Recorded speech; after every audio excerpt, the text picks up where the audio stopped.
I've talked about this in some other videos of mine, the rainmaker. I don't know why, but something again, it's something about me and my energy. In the Buddhist texts, they talk about this. They talk about people who are not masters. They're not Buddha masters, Buddhist masters. They're like disciples or people in the population, normal, who have this type of energy that when they desire something, it comes. And I don't know what it is I learned or what it is about me and my energy that uh, has made it possible for me to make it rain. The first time was in 1996 in Prineville, Oregon, at a rainbow gathering on July 4th. Completely dry season, shouldn't be any rain at all in the high desert. You know, it's July 4th. They got all these really spiritual hippie people there, or whatever, and I'm like, like I normally am. And I said, hey, I'm going to do the rain chant. I learned this rain chant. I learned a rain chant. And if you don't believe me, just look up the words rolling thunder. A shaman who makes it, or used to make it rain all the time. In fact, the Brazilian government called him in to make a forest fire stop. And after a month of trying to stop the forest fire, they called him and he went over the forest fire in a helicopter, and he and another shaman did their chant, and it made it rain and the fire was put out. Okay. So I did my rain chant, and everybody was like, oh yeah, that's cool, a white guy doing a rain chant or whatever. And I was like, all right, don't believe me, but hey, don't camp here in the lowland area of the rainbow gathering. You're probably better off camping up on the hill. Whatever. So like towards 5 o'clock at night, you could see in the distance coming off the Pacific Ocean, rolling across Oregon, these huge dark purple clouds. And by the time the sun had gone down, it started raining like a motherfucker. And everybody was like, they couldn't believe it. And I was like, hey, don't blame me. You said it wasn't me, right? Nobody believed I could do that. It wasn't me. I just did a chant and not connected at all. Okay, first time when I was still really young, you could say.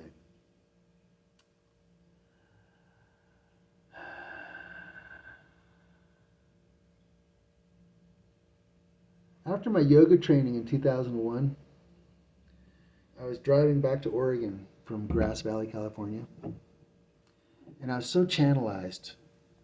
I picked up a hitchhiker, and he's like, "Hey, how's it going?" I'm like, "Good. Where are you going?" He goes, "I'm going to Salem." Salem, Oregon? Yeah. I said, "No, you're not. You're going to Dallas, Oregon, aren't you?" He goes, "How'd you know that?" I don't know. He goes, "Well, how do you know that?" And I'm like, "I don't know, but it seems to me like you've got trouble in Dallas, Oregon. And that's why you're going back. You're going back to face this problem that you got in Dallas, Oregon." He goes, "How do you know that?" I'm like, "I don't know. Is it true?" He goes, "Yeah. But how do you know? Who are you? What do you know about me?" I'm like, "No, I just came from a yoga training, dude." And I had all my stuff. And he'd put his stuff in my back seat. And so we got to Mount Ashland.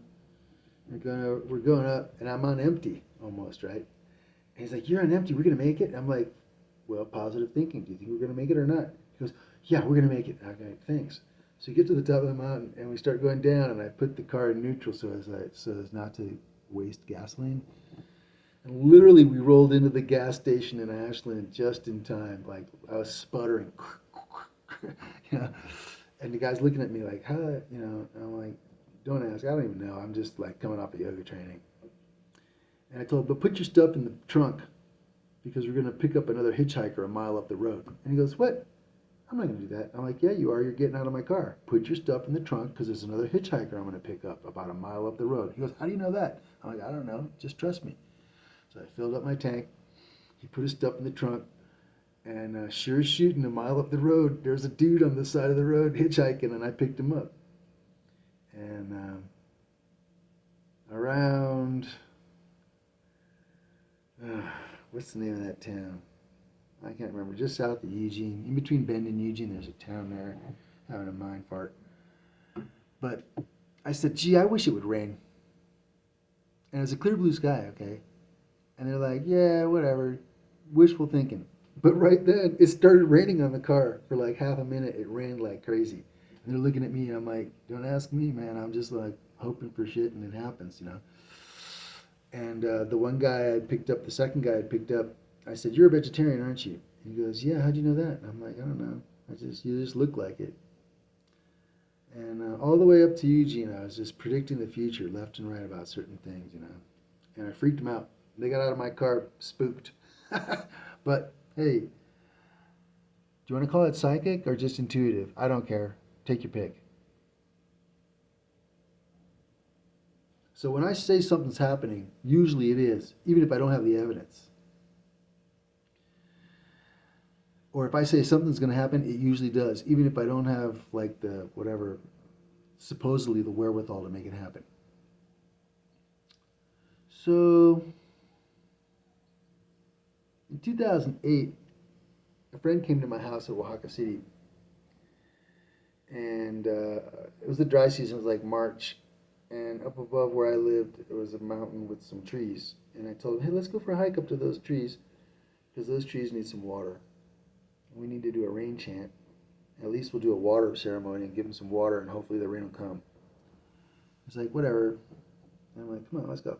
So he comes with me, and I do my water ceremony.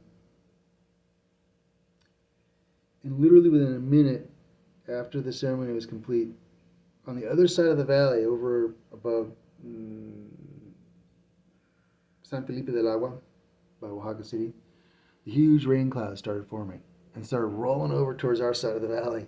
And I told him, I said, "You know what? We better get to my house, because we better run down the hill and get to my house, because if we don't, we're going to get rained on hardcore." He's like, "All right." So we're running down, and literally we got to my house, got to the front door of my house as the first raindrops were falling. And he's like, "How'd you do that?" And I'm like, "Dude, I don't know. I'm just hoping and wishing for things, and they happen." But in 2009, that was another one. Interesting. I was in Mazunte, Oaxaca, on the beach. I was the manager of a hostel and a bar and a restaurant at that time. It was the low season. It hadn't rained for like 40 days. And these two guys are sitting in the bar. It's like 9 o'clock at night. And the one guy says, "Hey, we've been talking," so they knew a little bit about me. And the one guy says, "Hey, you know these chants, right?" "Yeah." "Well, why don't you do a chant to make it rain?" And the other guy says, "No, do a chant to make women come." And I'm like, "I'll do a chant for both." And so I did a rain chant and then a female energy chant. And literally within a half hour, the clouds rolled off the ocean and started raining so hard, I had to shut the bar down. I had to just close up shop. It was raining like crazy. And then one guy says, "Wow, you really made it rain." And the other guy says, "Yeah, but the female chant didn't work." And I was like, "Hey, you just got to wait for the good things in life." The next day, it was a Friday, 13 women came to that hostel to stay. Only women all day long showed up, and I showed them to their beds. And the guys, there's like 5 guys there in total, right? And 13 women. They were in heaven. So they're like, there's a communal kitchen there, and the guys are preparing dinner for these 13 women, hoping to get laid or whatever. And it's still raining. So the one guy comes to me and says, "Hey, whether or not it's possible or not, I don't know. Whether or not you really made it rain or these women come, I don't know. But we're going to want to have dinner with them now on the balcony at the beach here. But it's raining. Can you make it stop raining?" And I'm like, "You really think I can do that?" He goes, "Can you try it?" And I go, "All right." So I go, "Oh, yeah." And he goes, "Is that it?" And I'm like, "Well, what'd you expect? Give it 5 minutes." Literally, in less than 5 minutes, the clouds cleared, the stars came out, the sky came out, and later it was starlit, and they couldn't believe it because I had made it stop raining.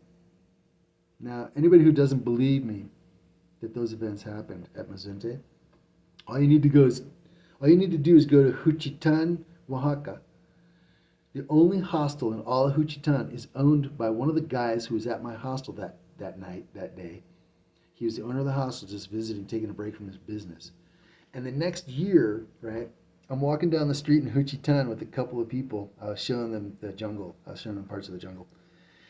And all of a sudden, we're walking down the street, and I hear this guy going, "That's him. That's the one. That's the one. That's the Lord." I'm like, "What? Don't say that. I'm not the Lord." Uh, and because the word Lord in Spanish is Señor. Ese es el Señor. And I'm like, no, no, no, don't say that stuff. He had a whole group of people following him. And he'd already told people about me. So I was like, hey, don't say that stuff about me. I don't want to get killed. You know, I don't want people to come follow me all the time. So you can go find him and ask him. He's the only owner of a hostel in all of Juchitán. And he'll swear to you that I made it rain, I made the women come, and then I made it stop raining so they could have dinner with the women. Okay. Several years later, in 2013, in Chacagua, Oaxaca, Mexico, a tire on the car had blown. And so we're at the side of the road. It's really hot. It's daytime. It's like the middle of the day. No clouds. I'm with this girlfriend of mine. These other people also had car trouble on the other side of the road. There's all these people standing, you know. And I said to my girlfriend, gee, I just wish it would rain just a little bit, cool us off. And these people are watching us, and I'm talking in Spanish, you know, just let it rain a little bit. And all of a sudden, just on me and her, it started raining out of a clear blue sky. And all the other people on the other side are like, look, look, look, it's raining on him. And I'm like, what the hell? And then it stopped. What is that all about? I still, to this day, I have no exact answer as to how or why. But I'll tell you, the next incident's even crazier. Because in 2017, I was in Ensenada on New Year's Eve.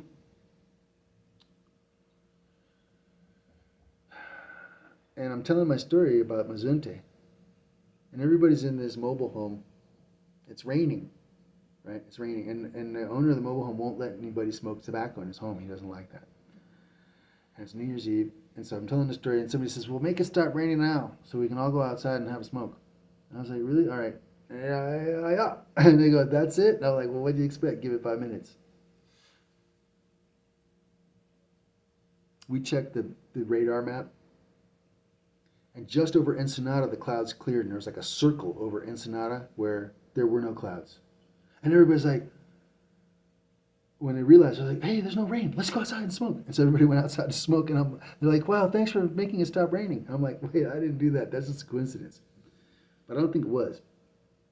Because the next day when I went to Tijuana to get on a plane to go to Mexico City, my buddy in Ensenada called me as I'm getting on the plane to tell me to check the GPS, to check the radar map.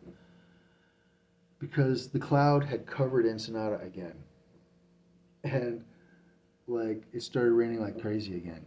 But just when I was there, because I asked for it, the clouds parted and it stopped raining. Why does that happen?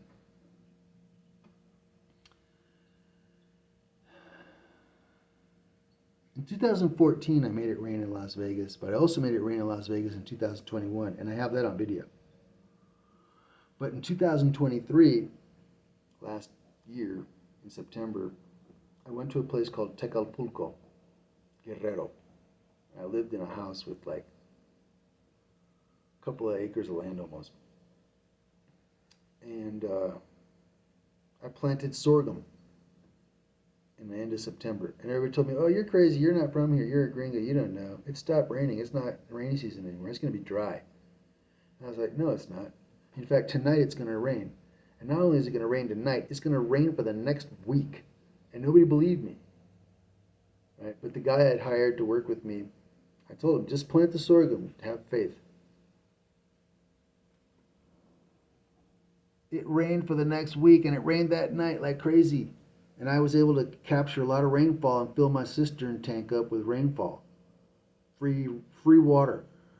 I had a whole system where all the water coming off the roof of the house was draining into the cistern tank. I'd cleaned the roof. I'd just done everything. It was so cool. But it didn't rain just that week. It rained all fall, all autumn. It rained every other day, every other week, all the way to December. And everybody told me they'd never, ever seen it like that. Normally the countryside is brown by November, but in the beginning of December, everything was still green. And my sorghum grew like you wouldn't believe. And I had a bumper crop of sorghum at a time when nobody else had anything. And I gave away the sorghum to these old people with these horses that had no money, and they needed to feed their horses. And it was so cool. I loved it. And I saved a bunch of sorghum seed to plant for this year.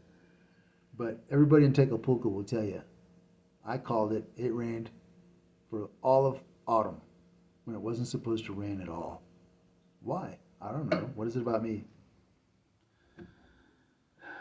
The time in Las Vegas I made it rain in 2021, that was an interesting time because I got into Las Vegas and I had literally $20. And I walked into a casino and I stuck it in a one-arm bandit or a slot machine, whatever you want to call it. And I bet up and I hit the button, and like the seventh time it gave me the bonus round. And I just said, fuck it. And I hit the jackpot and it paid me out $10,900 or whatever. There's a video of that. And right after I hit the jackpot, it started raining like crazy in Vegas. And it's like, holy shit, I got a video of that too. What is it? What is going on? You know? So those are my rain videos. The rainmaker. The Buddhist monks will tell you. They came to talk to me about, actually. The Buddhist monks sent an emissary to me in 2015 to Palenque. I went back to Palenque in 2015. When I went back to Palenque, there was a Buddhist monk there waiting for me. And when I got to my bungalow, one of the guys from the hotel there in the jungle came knocking on my door. And it was raining at that time, too. It's crazy. He says, there's somebody to see you. And I'm like, what? Who's here to see me? Nobody knows I'm here. I came here to relax for a minute and not have anybody bother me. He goes, no, he's paid me $200 to come meet you. And I'm like, what? I opened the door, and I knew the kid. So I was like, give me the money. And I gave him $20, and I said, I'm going to give him his money back. Nobody has to pay to come meet me. So in walks a Buddhist monk. And he wanted to talk with me about how I had brought the woman back to life. He wanted to know what it was I did. And he spent a couple days with me. And at the end of those days, he told me, you're a very special person. You're a type of person that's talked about in the Buddhist scriptures. I wish you would come back to the monastery with me. And I said, no, I can't do that. I'm not that person. I like to smoke pot. I like to say swear words, and I like to have sex. Shit, that doesn't work at the monastery. Sorry. But he was like, you're exactly what it says in the scripture. You're like a normal person, but you're more than that, and you make things happen that even Buddhist masters can't make happen. And that's why you're so special, because you live amongst the community to teach, either through example or whatever. And that is exactly what you should do then. And he left and went back to the monastery. That's the end of the Rainmaker video.